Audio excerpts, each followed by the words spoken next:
They didn't show the actual rape scene. They show prelude, and then they cut away and to the other guy who was staring at the rape happening. We heard her, but we didn't see anything.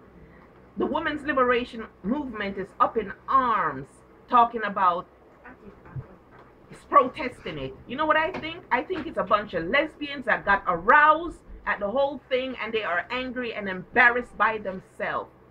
There is no such thing as the women's liberation movement. Because if there was, women would have rights on domestic issues, and women don't have any rights on domestic issues. And that's where right begins and ends, on domestic. Mm-hmm. The governor sanctioned abuse on women, Jaja. The president, in my mind, sanctioned abuse on, because he can say something towards the governor's law about making it more difficult to prove adultery. Women have no rights in America. And they can show us Boko Haram all they want to make us feel like, oh, it's better here. At least we're not in Africa like what they're doing to those black women.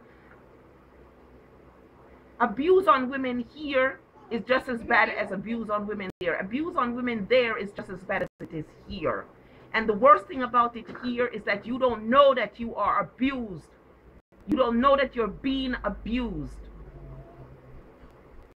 When the courts can take rights away from you in lieu of the man because he is in the military, because he served.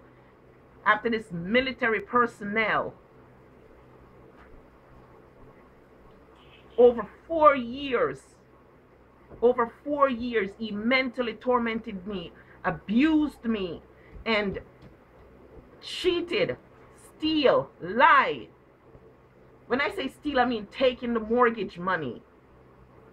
And I end up paying it back. I had no rights. I'm paying for what he took, what he hid. The man tried to buy a car for another female, and they're going to say it was not adultery. He wasn't doing nothing wrong. A ring. And with all the evidence I showed, she's going to talk about, ask for another piece of evidence. If you add receipts of hotels. Jaja, I am upset about this issue. I don't know if I can ever do this. Jaja, stop it. I don't know if